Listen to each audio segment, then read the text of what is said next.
سارے زیورات اترواتے تھے اور ویسے ہی ون وے کی خلاف ورزی کرتے ہوئے گزر جاتے. تو پوری فلم انڈسٹری میں بونچال سا آ گیا. تو عمر ویرک صاحب نے مجھے فون کروایا. میں پولیس کی باتوں پہ جو تھا یقین نہیں کرتا تھا. خاتون سے ہم کہتے تھے کہ تمام زیورات اتار دو. اس نے کیا کرنا کہ اپنی گرل فرینڈ کو اس کمرے میں بلا لینا اور ساری رات ڈانس پارٹی چلتی رہتی تھی. صبح ایک ہار نکالتا تھا وہ گفٹ کر دیتا. بات آئی جی صاحب تک پہنچی اور بڑی اوپر تک گئی. پھر وہ دونوں اداکاروں کے نام نکالنے کے لیے پھر ایک اور پلاننگ کی گئی. السلام علیکم ناظرین، میں ہوں آپ کا میزبان اعجاز احمد بٹ اور ہماری جو آج کی کرائم سٹوری ہے یہ سچی کہانی ہے اور یہ کہانی جو ہے کافی دلچسپ بھی ہے. دلچسپ اس طرح ہے کہ اس میں ایک مرکزی کردار ہے جس کا نام تھا یاسر اور یہ ایک 27 سالہ نوجوان تھا اور اس نے پہلے لاہور کے گورنمنٹ کالج سے بی اے کیا. اس کے بعد اس نے جیل چلا گیا اور جیل کی زندگی کے دوران ایم بی اے کیا. اور اس کی زندگی کیسے گزر رہی تھی، کیا کیا واقعات ہوئے، یہ بڑے حیران کن واقعات ہیں. ایک دفعہ ایسا بھی ہوا کہ لاہور کی دو اہم اداکارائیں جو بہت ساری فلموں میں بھی کام کر چکی تھی، ہیروئن لیول کا، معمولی لیول کا نہیں، ان دو خواتین اداکارہ کے بارے بھی اس یاسر نے بتایا کہ میرے ان کے ساتھ بہت قریبی تعلقات تھے اور میں نے لاکھوں روپے کے زیورات اور ڈائمنڈ کی انگوٹھیاں اور مزید بہت ساری چیزیں ان کو گفٹ کی تھی. جب یہ فیچر ہم نے روزنامہ جنگ پہ شائع کیا تو بڑی تھرتھلی مچ گئی تھی کیونکہ وہ دو اداکاراؤں کے جب ناموں کا ہم نے پہلے حروف شائع کیے اور سکیچ بھی ساتھ میں چھاپ دیے تو پوری فلم انڈسٹری میں بونچال سا آ گیا تھا. تو میں یہ کہانی آپ کو شروع سے سناتا ہوں. ہوا یہ کہ لاہور میں بہت ساری ایسی وارداتیں ہو رہی تھی کہ گلبرگ میں، گرین ٹاؤن میں اور ماڈر ٹاؤن اور اس کے علاوہ گارڈن ٹاؤن اور بہت سارے اور علاقے میرے پاس لکھے ہوئے ہیں، مسلم ٹاؤن، فیصل ٹاؤن اور اس کے علاوہ غالب مارکیٹ کے قریب. ہوتا کیا تھا کہ رات کے وقت 9-10 بجے کے بعد کوئی فیملی جو انڈر پاسز سے گزرتی تھی کسی شادی سے واپسی پر، تو ایک خاص قسم کی فیملی کو لوٹا جاتا تھا. ایسی فیملی جس میں صرف میاں بیوی یا جوڑا ہوتا یا ایک آدھ کوئی چھوٹا بچہ بیٹھا ہوتا. اور لوٹا کیسے جاتا تھا کہ انڈر پاس سے وہ جس طرح سے جا رہے ہوتے تھے، محال سمت سے 1 to 5 پر دو نوجوان آتے تھے اور بڑے درلے سے وہ انڈر پاس کے درمیان ہی گاڑی رکوا لیتے تھے اور ارد گرد ٹریفک جا رہی ہوتی تھی اور وہ گن پوائنٹ پر جو خواتین نے زیورات پہنے ہوتے تھے اس سے زیورات مانگتے تھے اور سارے زیورات اترواتے تھے اور ویسے ہی ون وے کی خلاف ورزی کرتے ہوئے گزر جاتے. اب 1 2 3 کرتے کرتے 30 سے زائد وارداتیں ایسی ہو گئی. پولیس نے ناکے بھی لگائے لیکن وہ اپنا ٹائم چینج کر لیتے تھے. اگر گرین ٹاؤن میں ناکے لگے ہیں تو وہ گلبرگ چلے جاتے تھے، گلبرگ میں ناکے لگتے تھے تو وہ فیصل ٹاؤن چلے جاتے تھے. لیکن زیادہ وارداتیں انہوں نے ایسے کی کہ انڈر پاسز. پھر یہ فیصلہ کیا گیا سی آئی اے میں، اس وقت عمر ورک جو تھے وہ ڈی ایس پی تھے، ابھی ایس پی نہیں ہوئے تھے، تو انہوں نے اپنی ٹیم کو لگایا. ان کے ساتھ وہ انسپیکٹر فیاض ہوتے تھے، اور بھی کئی انسپیکٹر تھے، رئیس خان بھی تھے اس وقت. تو انہوں نے ان کی ڈیوٹیاں لگائی کہ یہ مختلف جگہوں سے کرتا ہے نا تو انڈر پاسز پر ڈیوٹی لگائی جائے. تو پھر خاص طور پہ ان فیملیوں کو چیک کیا گیا تو پتہ چلا کہ زیادہ تر فیملی جو ہیں وہ ان کے قریبی شادی حالوں سے آتے تھے اور جب وہ انڈر پاس سے گزرتے تھے تو ان کو لوٹ لیا جاتا. تو پھر ناکہ لگایا گیا تو ایک ناکے پہ ایک فیملی جا رہی تھی تو یہ دونوں نوجوان آئے تو پولیس نے بھی پوری تیاری کی ہوئی تھی اور پولیس نے چھاپا مارا ان کو بھاگتے ہوئے اور یہ گر گئے گاڑی کی ٹکر لگنے سے اور یہ دونوں پکڑے گئے. ایک نوجوان کا نام تھا یاسر، 27 سال اس کی عمر تھی. یہ وہی نوجوان ہے جس کا میں نے آپ کو شروع میں بتایا. بی اے لاہور کے جی سی، جو اب جی سی یونیورسٹی بن چکی ہے، یہاں سے کیا. ایم بی اے بھی کیا ہوا تھا. دوسرا نوجوان تھا حسن. وہ نوجوان جو ہے غریب خاندان سے تعلق رکھتا تھا. اصل میں سرگنا یہ یاسر ہی تھا. تو عمر ویرک صاحب نے مجھے فون کروایا اور فیاض صاحب نے کہا جو ان کے انسپیکٹر تھے کہ بٹ صاحب آ جائیں، یہ بڑی اہم سٹوری ہے تو اس کا انٹرویو ابھی کسی اخبار کو کسی کو نہیں پتا. ایون وہ اتنا میرے اوپر اعتماد کرتے تھے کہ ابھی ان ملزموں کی گرفتاری بھی نہیں ڈالی گئی تھی. تو انہوں نے کہا آپ انٹرویو کر لیں, جیسے ہم گرفتاری ڈالیں گے تو آپ ان کا جو فیچر ہے وہ شائع کر دیں. لیکن میرا طریقہ کا یہی ہوتا تھا کہ میں نے ملزم کے ساتھ علیحدہ کمرے میں پوری تفصیلات اس کے منہ سے سننی ہے. میں پولیس کی باتوں پہ جو تھا یقین نہیں کرتا تھا. تو انہوں نے مجھے یاسر کے ساتھ بٹھا دیا, حسن کو میں نے تھوڑی دیر باہر بھیج دیا. تو یاسر کی جو کہانی ہے نا, میں آپ کو شروع سے سناتا ہوں. یاسر نے بتایا کہ میرے والدین بھی پڑھے لکھے ہیں, ہم 2 بھائی تھے. تو میں ایسے بی اے کیا, اس کے بعد ایم بی اے جو ابھی نہیں کیا تھا. تو میرے والدین نے دیکھا کہ میری کچھ ایسی دوستی ہو گئی دوستوں کے ساتھ کہ ہم سگریٹ پینے لگے, ڈانس پارٹیوں میں جانے لگے, تو ہلا گلا کرنے لگے. تو اسی دوران ایک دفعہ میں پکڑا گیا, جیل بھی چلا گیا. جب واپس آیا تو والدین نے کہا کہ یہ تو ہمارے دوسرے بچے کو بھی کا نام بھی خراب کرے گا. تو انہوں نے کیا کیا کہ اس کو آگ کر دیا. جب اخبارات میں شائع ہو گیا تو والدین نے اپنی ٹکٹ کٹائی, دوسرے بیٹے کو لیا اور وہ انگلینڈ چلے گئے. اس کو کہا کہ تمہارے ساتھ ہمارا کوئی تعلق نہیں. اب یہ پڑھا لکھا نوجوان تھا اور اس نے شروع میں اپنی ایڈورٹیزمنٹ ایجنسی بھی بنائی, ٹریولنگ ایجنسی بھی بنائی تھی. اس کو کافی چیزوں کا تجربہ تھا. اس نے اتنا خیال نہ کیا, وہ بڑا اپنے آپ کو انڈیپینڈنٹ محسوس کرنے لگا. اس دوران اس نے اپنے دوستوں کو بلانا شروع کر دیا. اب اس نے سوچا کہ جس طرح کہ میں عیاشی کی لائف گزار رہا ہوں, اس کے لیے تو یہ کاروبار سے اور دوسری جو ہے کہیں نوکری کر کے تو اتنے پیسے نہیں کمائے جا سکتے. تو پھر اس نے کیا کیا, اس نے ایک موزر خریدا اور اس کے بعد اس نے کہا کہ میرا کوئی ساتھی بھی ہونا چاہیے. تو اس کو یہ حسن نام کا جو لڑکا نا وہ ملا. وہ جو حسن تھا نا, وہ موٹر سائیکل بڑی سپیڈ سے چلاتا تھا. تو اس نے کہا کہ تم 1 ویلر بھی ہو, تم سے موٹر سائیکل چلایا کرو, تو میرے ساتھ چلو. کہتا ہے اس کے بعد ہم دونوں نے نا یہ وارداتیں شروع کر دی. اب وارداتیں کیسے کرنی کہ جہاں بھی وہ کہتے کہ ہم ہارڈر سمت پہ آتے تھے, گاڑی والے کے جب ہم کان پٹی پہ سامنے سے پہلے موزر رکھ کے اس کو ڈراتے تھے, وہ بریک لگاتا تھا, اس کے ہم سائڈ پہ گاڑی بالکل دیوار کے ساتھ کروا لیتے تھے. دوسری گاڑیاں گزر رہی ہوتی تھی, ہم آگے خود اپنی اوڑ لے کر تو موزر جو ان کی کان پٹی پہ رکھ دیتے. خاتون سے ہم کہتے تھے کہ تمام زیورات اتار دو, وہ خوف کے مارے سارے زیورات اتار دیتے. اب ایک دفعہ جب زیورات آئے تو کہتا میری 2-3 سونار جو تھے ان سے بھی دوستی تھی, ان کو جا کے میں نے دیا. انہوں نے کہا یہ سونا تو ویسے 10 لاکھ کا ہے, لیکن ہم آپ کو 5-6 لاکھ دے دیتے ہیں. میں نے کہا دے دو. وہ جیسے ہوتا ہے نا کہ چوروں کا کپڑا جو ہے گاز ان کے وہ لاٹھیوں کے برابر ہی ہوتے ہیں. تو اس نے کہا دو بھائی. اب دیکھا کہ 4-5 لاکھ روپیہ 6 لاکھ روپیہ تو آسانی سے آ گیا. ایک ہفتے کا وقفہ ڈالا, پھر واردات کی, پھر 5-7 لاکھ کا زیور بک گیا. اب ایک مہینے میں تقریباً 15-20 لاکھ روپیہ جو آ گیا نا, تو اب اس نے کہا یہ پیسہ اب خرچ کہاں کریں. یہ میں جس زمانے کی بات کر رہا ہوں, ان دنوں میں روزنامہ جنگ میں انچارج انویسٹیگیشن سیل تھا. تو آپ یہی سمجھیں کہ اگر اس وقت کا 10 لاکھ ہو تو آج کا تقریباً 1 کروڑ کے برابر بنتا ہے.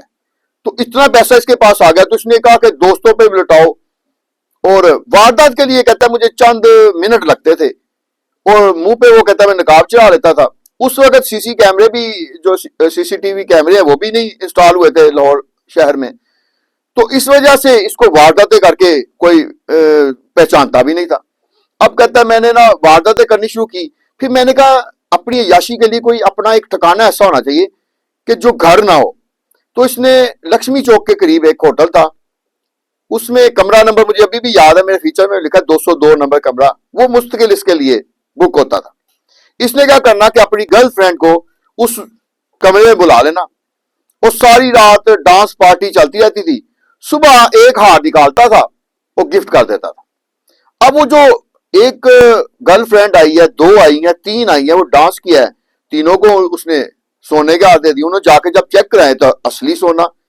وہ تو اس پہ فدا ہو گئی. وہ کہتی جب اگلی پارٹی کب ہونی, اس نے ہفتے کے بعد پھر پارٹی رکھ لینی. اب یہ ساری باتیں مجھے خود اس نے بتائیں. کہتا جب ایسے ہوا تو تھوڑے عرصے میں نا جو ایک انڈر ورلڈ کی ایک دنیا ہوتی ہے نا, اس میں میرا نام گونجنے لگا کہ ایک ایسا لڑکا بھی ہے کہ جو اپنی گرل فرینڈ کو سونے کے ہار دیتا ہے گفٹ میں. اچھا یہ شہرت کہتا ہے میری بڑھتے بڑھتے نا ایک ڈیفنس میں پارٹی ہوتی تھی بہت بڑی، اس میں نا معروف اداکارائیں بھی ڈانس کے لیے آتی ہوتی تھی. اس میں ایک اداکارہ آئی، ہم اس کا نام رے سے شروع کر لیتے ہیں. تو اس نے کہا کہ میں آپ سے دوستی کرنا چاہتی ہوں. تو مجھے کیا تھا، میں نے اس کے ساتھ دوستی کر لی. کہتا وہ اب مجھے ملنے آ رہی ہے، میں اس کو کبھی ہیرے کی انگوٹھی گفٹ کر رہا ہوں، کبھی لاکٹ، کبھی چین، کبھی کچھ. اس کا تو جیسے وہ پاؤں ہی نہیں زمین پہ لگ رہے. اب اس نے نا اپنے سارے فرینڈز یہ وہ چھوڑ دیا. اس نے کہا بس یاسر یاسر یاسر، دن کے وقت بھی وہ مجھے فون کر رہی ہے، رات کو بھی مجھے بلا رہی ہے. تو میری ہے. اسی دوران وہ کہتا ہے کہ ایک اور اداکارہ تھی، وہ بھی بڑی معروف تھی، ہمیں نام بتایا سارا اس نے. تو اس کے بارے میں اس نے بتایا کہ اس تک جب باتیں پہنچی نا تو اس نے کہا کہ یہ تو سونے کی چڑیا ہے، اس کے ہتھی چڑھا ہوا ہے اداکارہ کے، تو مجھے کیسے ملے گا. اس نے بھی کسی سے اس کا نمبر لیا تو اس نے بھی کال کر دی. اس نے کہا ہم بھی آپ کے چاہنے والوں میں سے ہیں. تو یاسر کہتا ہے کہ لوگ ان اداکاراؤں پہ لاکھوں روپے لٹاتے ہیں. دیکھیے یہ دونوں اداکاریں میری طرف خود کھینچی ہوئی چلی آئیں. تو دوسری اداکارہ نے بھی جب کہا، میں نے کہا آ جائیں آپ بھی. کہتا اس کو بھی میں نے 1 گفٹ 2 گفٹ 3 گفٹ سونے کے دے رہا تھا، گفٹ اصل سونا. اچھا اس دوران اس کی کوئی 25-30 وارداتیں ہو چکی تھی، سارا گفٹ کر رہا ہے. یہ کہتا تھا میں کون سا حلال کا کما رہا ہوں، جیسے آ رہا ہے ان کو دے رہا ہوں. اور دوسرا مجھے یہ تھا کہ میں یہ سونا سنبھالوں گا کہاں، جتنے مجھے پیسے چاہیے ہوتے تھے اتنے کا میں بھیج دیتا تھا، بقایا میں گفٹ کر دیتا تھا. کہتا ہے کہ یہ سلسلہ چلتا رہا. اور میں نے اس کو کہا کہ تمہاری زندگی کا سب سے اہم واقعہ کون سا ہے. کہتے واقعہ تو بٹ صاحب بہت سارے ہیں، ایک واقعہ بڑا میں آپ کو مزے کا سناتا ہوں. تو میں نے کہا وہ بھی سنا دو. کہتے ایک دفعہ کیا ہوا کہ میں اور حسن جو ہے نا وحدت روڈ سے آ رہے تھے ایسے 1 وے. تو رات کا ٹائم تھا، تقریباً 10:30 پونے 11 کا ٹائم ہو چلا تھا. تو اس دوران ایک کار سوار نیا جوڑا جو ہے نا وہ سامنے سے آیا. تو میں نے جس طرح لڑکی تھی نا اس طرح سے، کیونکہ لیفٹ سائڈ پہ بیٹھی، اس طرح سے گاڑی روکی اور اس کو آدمی کو کہا کہ گاڑی چلانا نہ، نہیں تو میں گولی مار دوں. تو وہ ڈر گیا. لڑکا تھا نوجوان، وہ بھی 26-27 سال کا. تو لڑکی جو تھی نا اس کی گود میں ایک چھوٹا سا بچہ بھی تھا. تو میں نے وہ تھر تھر کانپنے لگی. تو میں نے اس کو کہا کہ جتنے تمہارے پاس زیورات ہے نا، یہ تمہارے پاس جو رومال پڑا ہوا، میں دیکھا اس کے پاس ایک رومال تھا، تو اس میں سارے باندھ دو. کہتا اس نے نا جلدی جلدی اپنے لاکٹ، انگوٹھیاں، ان دنوں میں نا اصل سونا پہننے کی جو نا روایات تھی، یہ آج کل نہیں کہ آرٹیفیشل پہنتے، ان دنوں میں ہر خاتون نے اصل پہنا ہوتا تھا. وہ اتنی مالیت بھی نہیں ہوتی سونے کی، قیمتی یعنی نہیں جیسے آج کل 5 لاکھ روپے تولہ تک پہنچ گیا، اس وقت تو چند ہزار تولہ کا ہوتا تھا. اب کیا ہوا کہ جب بھی وہ کہتا ہے ڈالنا تو 15-20 تولے ایک فیملی سے رام سے مل جاتا تھا. تو وہ کہتا ہے کہ جب وہ سونا اس نے ڈالا تو میرے حوالے کیا، تو اس دوران میری نظر نا اس لڑکے سے ہٹ گئی. تو میں یہ سونا اکٹھا کر رہا ہوں، تو وہ لڑکے کی جو دائیں طرف تھا نا وہ ایک گرین بیلٹ اور پیچھے نا باغات جیسے لگے ہوئے بادر روڈ کے ساتھ ساتھ اس طرح کی جگہ تھی. تو کہتا لڑکے کو پتہ نہیں کیا ہوا، اس نے ایک دم گاڑی کا لاک کھولا اور اس نے نا وہ گرین بیلٹ سے بھاگنا شروع کر دیا. وہ میں اس کی طرف دیکھ رہا ہوں، اندھیرا ہے، وہ بھاگ گیا. گاڑی جو ہے نا وہی کھڑی ہے، اس کی مسز وہی ہے، بچہ بھی وہی ہے. میں نے اس کو پوچھا یہ کون ہے؟ کہتی میرا شوہر ہے.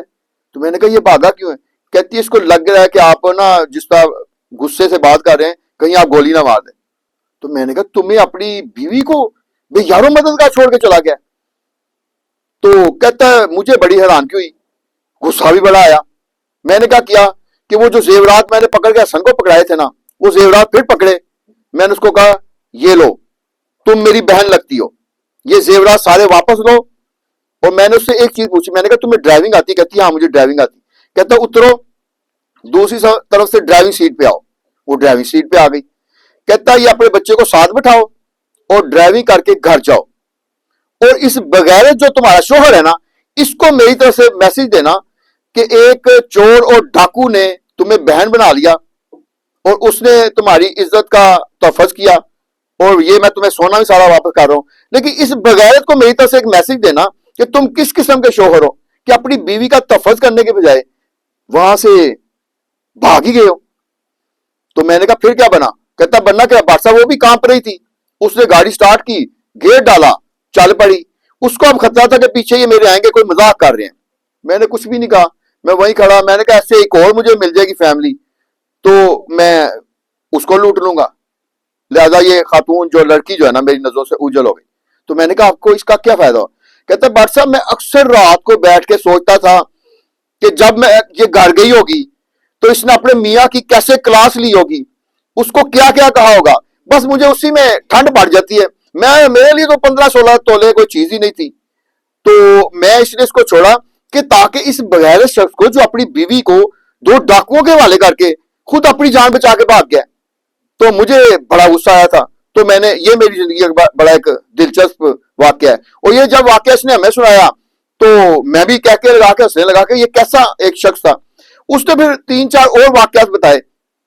تو اس کے بعد کیا ہوا کہ میں نے ڈی ایس پی کو اور حسن کو بلایا. حسن کو میں نے پوچھا کہ تم کیسے اس کے ساتھ؟ اس نے کہا میں بٹ صاحب غریب آدمی کا بیٹا ہوں, تو میں نے بھی گریجویشن کی ہے لیکن مجھے کوئی نوکری نہیں مل رہی تھی, تو اس نے مجھے ساتھ ملایا. گھر میں بڑے برے حالات تھے.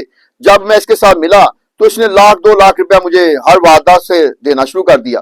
تو میرے لیے کوئی پرابلم ہی نہیں بنی.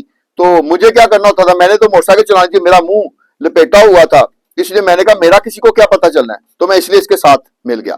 تو یاسر کو میں نے کہا کہ تم جیل کتنی بار؟ اس نے کہا میں کیمپ جیل میں 2 دفعہ گیا ہوں, ایک دفعہ میں 14 مہینے تک رہا. تو اس دوران میں نے MBA کی میری پہلے تیاری تھی, میں نے وہاں بھی تیاری اپنی جاری رکھی اور واپسی میں میں نے وہ MBA پاس بھی کر لیا. تو اس کے بعد جو یہ میرے سارے معاملات جو ہے نا اس طرح جاری تھے. ڈی ایس پی سے میں نے پوچھا عمر ویک سے, تو میں نے کہا یہ تو بڑی حیران کو ہے. انہوں نے کہا بٹ صاحب یہ جو اداکاراؤں کے بارے میں بتا رہا ہے نا یہ بالکل صحیح بتا رہا ہے. ایک اداکارہ سے تو اس کے ساتھ وہ اس وقت بڑے معروف فلم ساز تھے محبت گجر, ہم نے ان کی تصویر بھی شائع کی تھی, میری ان سے بات بھی ہوئی اس والے. میں نے کہا جی آپ نے 50,000 روپیہ اس جو اداکارہ ہے اس کی طرف سے کیسے جو ہے نا ان کو پولیس کو جمع کروایا؟ پولیس نے کہا کہ 50,000 روپیہ ریکوری ہم نے اس اداکارہ سے بھی کی ہے جو سونے کا ڈائمنڈ کا وہ سیٹ لیتی رہی ہے نا, اس میں سے 50,000 ریکوری ہوگی, مزید ریکوری کی جائے گی. اچھا محبت گجر سے جب میری بات ہوئی تو اس نے کہا کہ بٹ صاحب میں ایسے وہ دھوتی پہنتے تو ڈب میں انہوں نے پیسے رکھے ہوتے تھے. تو یہ جو انسپیکٹر صاحب گئے نا ڈی ایس پی صاحب کی طرف سے CIA کے, تو انہوں نے کہا جی کہ ایسے ایسے وہ خاتون کو ہم گرفتار کرنے آیا تھا. اس نے کہا یار گرفتار نہ کرو, میری تو فلم جاری ہے, تو آپ ایسے کرو یہ والے پیسے پکڑو جو نکالے, تو 50,000 کے قریب تھے, تو یہ تو رکھو تو بقایا ہم پورے کرا دیں گے آپ کے جتنے کرنے. تو اس نے یہ سمجھا کہ یہ ہم نے پولیس والوں کو خوش کرنے کے لیے رشوت دی ہے, لیکن انہوں نے جا کے وہ روز نام جو اس کی ضمنیت اس میں لکھ دیا کہ 50,000 روپیہ ریکوری ہوگی. اس لیے وہ اداکاراؤں کے نام اس میں پوری طرح ملوث ہو گئے. وہ تو آگے جا کے اس کی بھی ایک لمبی کہانی ہے, بات IG صاحب تک پہنچی اور بڑی اوپر تک گئی. پھر وہ دونوں اداکاروں کے نام نکالنے کے لیے پھر ایک اور پلاننگ کی گئی. میرا خیال ہے وہ پلاننگ بھی میں آپ کو بتاتا چلوں. یہ یاسر صاحب چلے گئے جیل, حسن بھی چلا گیا جیل, وارداتوں کو ایسے ہوا ہم نے فیچر چھاپ دیا. اس کے کچھ عرصہ بعد ہی یاسر کا نام کیونکہ اس وقت گونج رہا تھا, سب کو تھا کہ یہ تو بڑے بڑوں کے نام سامنے آ جائیں گے, تو یاسر صاحب کو ایک واردات کی جو ہے ریکوری کرانے کے لیے جیل سے لایا گیا. اور رستے میں اس وقت یہ کہانی تو ہوتی نہیں تھی کہ ان کے ساتھی آئے, رستے میں یہ ہوا کہ اس نے جی پولیس کا موزہ چھین لیا اور جوابی فائرنگ ہوئی, تو یاسر صاحب جو ہے نا وہ پولیس مقابلے میں پار کر دیے گئے.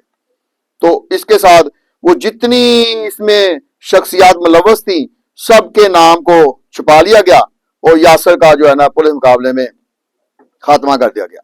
تو جب یاسر ختم ہوا تو ہماری کہانی بھی ختم ہو گئی. تو اس کے ساتھ ہی ہمیں دیجیے اجازت. اللہ حافظ.